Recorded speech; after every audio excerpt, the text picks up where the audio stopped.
How many of the world's most successful businessmen and tech moguls are still alive today? There are a significant number of people who have worked their way up to the billionaire level. The only name to ever top the rankings, though, passed away about a century ago.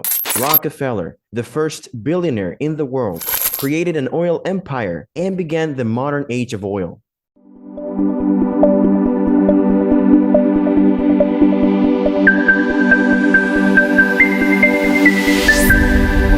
Hi guys, welcome back to Businessmen. Today we are going to tell you about how Rockefeller founded his trillion-dollar oil empire. But before that, do not forget to subscribe to the channel and press the bell icon so that you will keep getting updates about such interesting videos.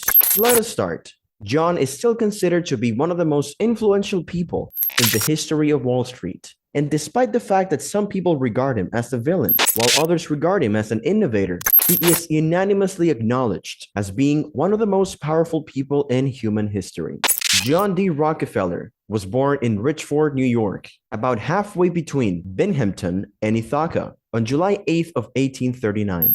William Avery Rockefeller, his father, was a pitchman, a doctor, who claimed he could cure cancer and charged up to $25 per treatment.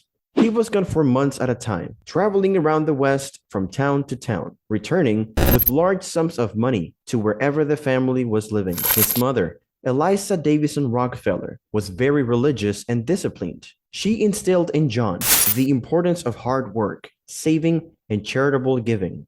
In 1853, Rockefeller and his family relocated from New York State to a farm in Strongsville. Rockefeller's father was a snake oil salesman who claimed to have the cure for cancer. After completing his high school education in Cleveland, he went on to study business at a college and then found employment as an assistant bookkeeper in a commission firm that dealt in the sale of fruit. That occurred in the year 1855, and each month he was paid $25. He was 16. The city of Cleveland was growing rapidly. As a result of the opening of the farm region by the Ohio Canal, grain and produce were beginning to be transported to the lakefront. After getting off to a rough start, the town finally gained access to a railroad in 1851, and shortly thereafter, it began to flourish and expand.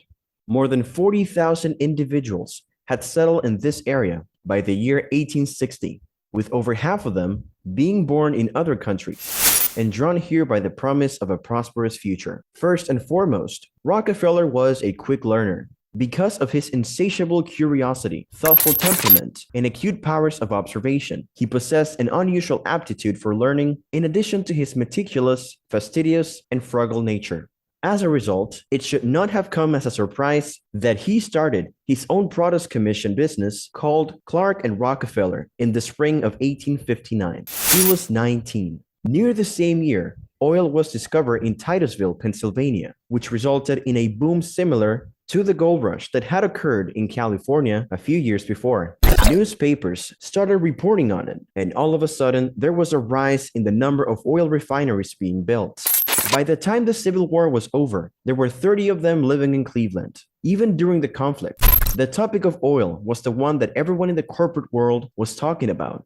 In those days, before the widespread use of automobiles, kerosene was the most valuable commodity that could be produced from crude oil. There was potential profit to be earned in kerosene, but investing in the commodity was fraught with danger. The company was riddled with chaos and speculation, and there was no discipline to be found on either the production or the sales sides of the organization. Because of the dramatic swings in the price of oil and the enormous levels of overproduction that existed during that time, fortunes were earned and lost in a single day. Just in the year 1866 itself, the price of a barrel of oil ranged anywhere from 10 cents to $10. In addition to that, there was intense competition. One might start their own refinery with as little as $1,000 in capital and a handful of employees. The refining technology and the logistics of transporting the product were the two most important factors in the business' overall success. Rockefeller's shrewdness and brilliance would be put to use in the oil transportation industry, but it was also this industry that would ultimately lead to his demonization. Rockefeller and his partners at Clark and Rockefeller discussed the possibility of entering the oil business with extreme caution. Samuel Andrews, who was born in Britain, was a self-taught chemist and an expert in illuminants. One day, he approached them and offered his services. He wanted to start a refinery that would manufacture kerosene of high quality for use in residential and commercial lighting. Thus, he was looking for investors. While continuing to operate his products commission business, Rockefeller made an investment in a new company called Andrews and Clark that was planning to construct an oil refinery. In the year 1863, he bought 3 acres of land in the Flats, located on the south side of Kingsbury Run. The refinery had a capacity of 30 barrels and employed 37 individuals at rates that ranged from $58 to $58 per month. It was decided that the Standard Oil Company would have its beginnings here, at the place that is today known as Ground Zero. Rockefeller was certain that kerosene will eventually replace other types of materials used for illumination in homes, such as tallow, well oil, and other types of petroleum products. The capacity of Andrews to convert the crude into kerosene that could be used without risk in residential settings was of the utmost importance. Rockefeller had an aggressive mindset, and he sought to develop a business that would dominate and stabilize the oil market. This was his goal. It irritated him that some of his partners were content with the way things were currently going.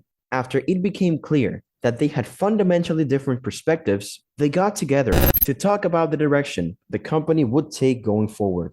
Rockefeller, not one to waste time, announced the dissolution of the partnership in the paper that was delivered the following morning. He paid his stunned business partners $72,000 to buy them out of their ownership stake. As soon as Rockefeller was completely engaged in the oil industry, he and Sam Andrews would take a daily stroll around the Kingsbury Run refinery, during which Rockefeller would observe and inquire as his boots were soiled with oil.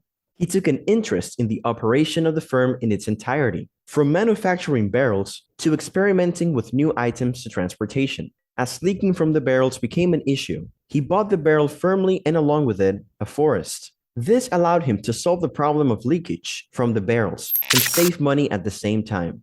In later years, as the Standard Oil Company branched out into retail, he became involved in the marketing department. Not only Rockefeller, but also Cleveland cultivated a passionate interest in the oil industry. Those who were interested in the fortunes that were waiting were the ones who virtually constructed new refineries. By the year 1866, the majority of Cleveland's kerosene production was being sent to Europe, which at the time was the most lucrative market for the commodity. In many newspaper pieces, attempts were made to shed light on the mysterious process of oil refining. They mentioned the various products that could be produced by refining, and they emphasized that the product known as gasoline, which was risky and had very little value, was the one that was the least desirable. It was then diverted into the Cuyahoga River, where there were reports of it igniting on occasion. On January the 10th of 1870, Rockefeller established the Standard Oil Company. At that time, it controlled 10% of the oil production in the U.S., and it was constantly expanding its capabilities while buying out its rivals. The fundamental offer that Rockefeller made was for either cash or equity in Standard Oil. In the majority of cases, Rockefeller would suggest to the seller that they go ahead and take the shares. Later on, many people would come to regret the day that they decided to take some cash, because the early owners ended up becoming billionaires. Some of those who accepted the cash and afterwards realized their mistake turned against Rockefeller and formed part of the rage that built up around him when the genuine method he used to eliminate the competition was revealed in the press. This resentment led to the downfall of Rockefeller's political career.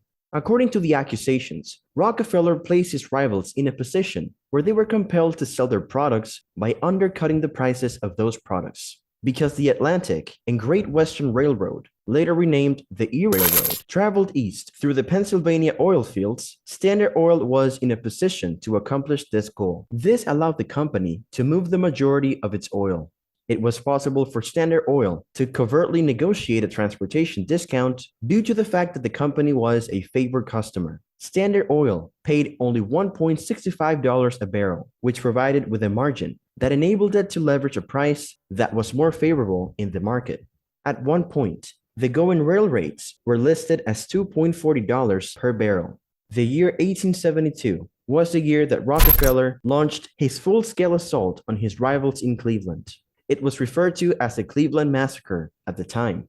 One can envision the soothing tone of Rockefeller's voice telling his prey to take the stock rather than the cash, with the seller being aware that he would be out of business regardless of what decision he made. All of this occurred during a time when the majority of businesses were not regulated, and those that were not subject to any controls. Cleveland's society was changed as a result of the oil wars. The majority of people who Rockefeller drove out of business were prominent citizens of the city who had gorgeous residences on the exclusive Euclid Avenue. Some of them were forced to sell their homes because they went bankrupt as a result of their involvement in the oil trade.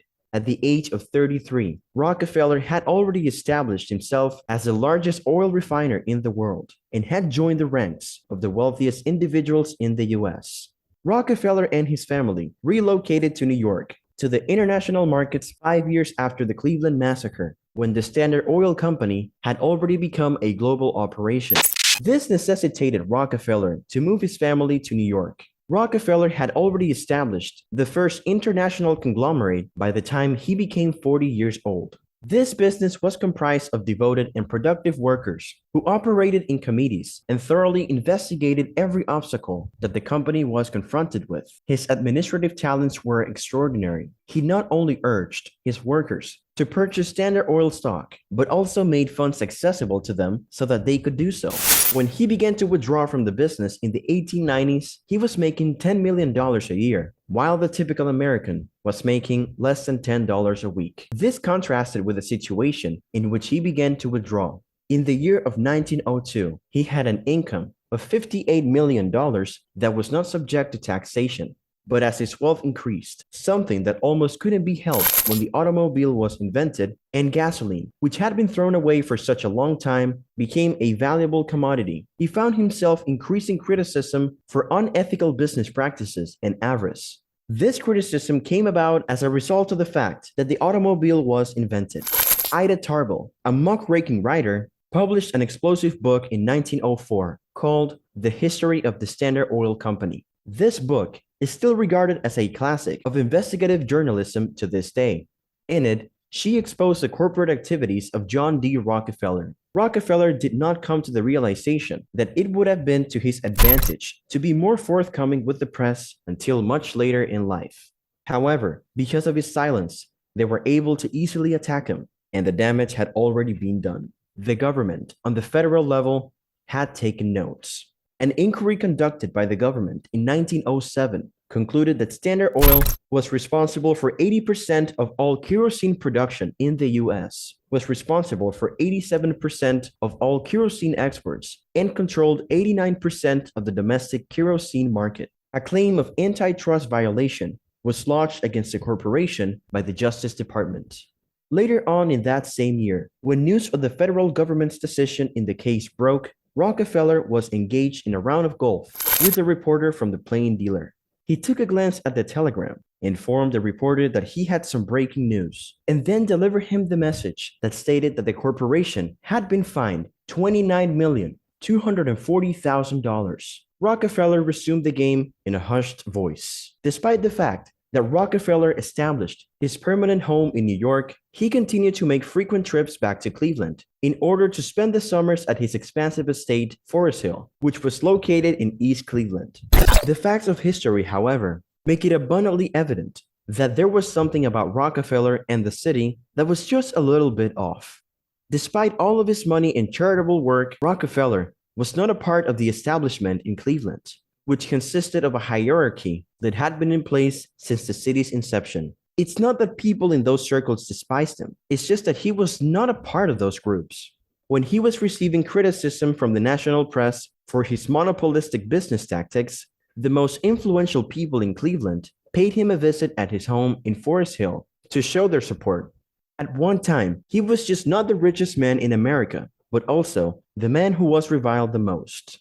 However, he did have a sense of humor. During the hardship he was going through with the media, he was speaking at the Euclid Baptist Church one Sunday, and he made an excuse for himself by saying, "I must stop. I am monopolizing your time." And in the end, breaking up the trust didn't change Rockefeller's wealth. He owned about a quarter of the shares in Standard Oil and all of its subsidiaries, which were broken up into separate companies because the government said so. He kept his stock positions in the new companies, with a net worth of $900 million, made him the richest man in the world.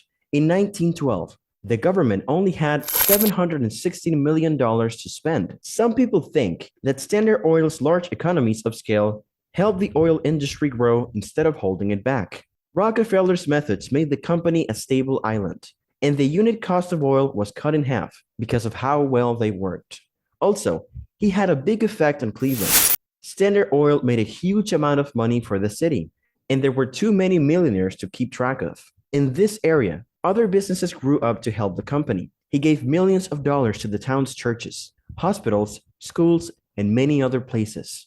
Then, in one of Cleveland's most famous mistakes, county tax collectors, who were worried about their political futures, made a huge mistake that cost the city a lot of money. In the fall of 1913, Rockefeller's wife, Sadie, got sick. Because of this, the couple stayed at Forest Hill past February the 1st, which was the deadline for paying taxes. When county officials found out about his stay, they sent Rockefeller a bill for $1.5 million right away. He wouldn't pay, so the case went through the courts until the U.S. District Court finally threw it out. In the meantime, Sadie had died, and Rockefeller was afraid of getting arrested if he buried her in Lakeview Cemetery.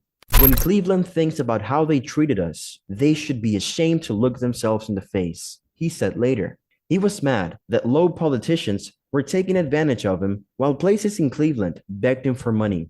Rockefeller thought that Cleveland did not appreciate how much money Standard Oil had brought to the city. He left Forest Hill and didn't come back. He was asked to speak by different groups in Cleveland, but he never really liked the city. However, when he died in 1937, he insisted on being buried at Lakeview Cemetery. His ancestors didn't like the city, and that dislike stayed with them. During his lifetime, he gave $3 million to the Euclid Avenue Baptist Church, Alta House, Western Reserve University, Case Institute of Technology, the Cleveland Orchestra, and the land for Rockefeller Park and Forest Hill Park.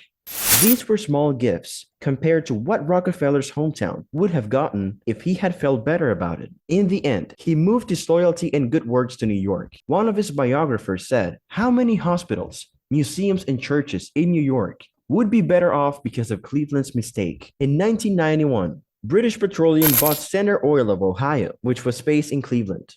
For a short time, the company stayed in its public square office tower, but then it moved to Chicago. Now that we have reached the end of our video, please let us know in the comment section down below whether you liked it or not. Also, remember to like and subscribe to this channel.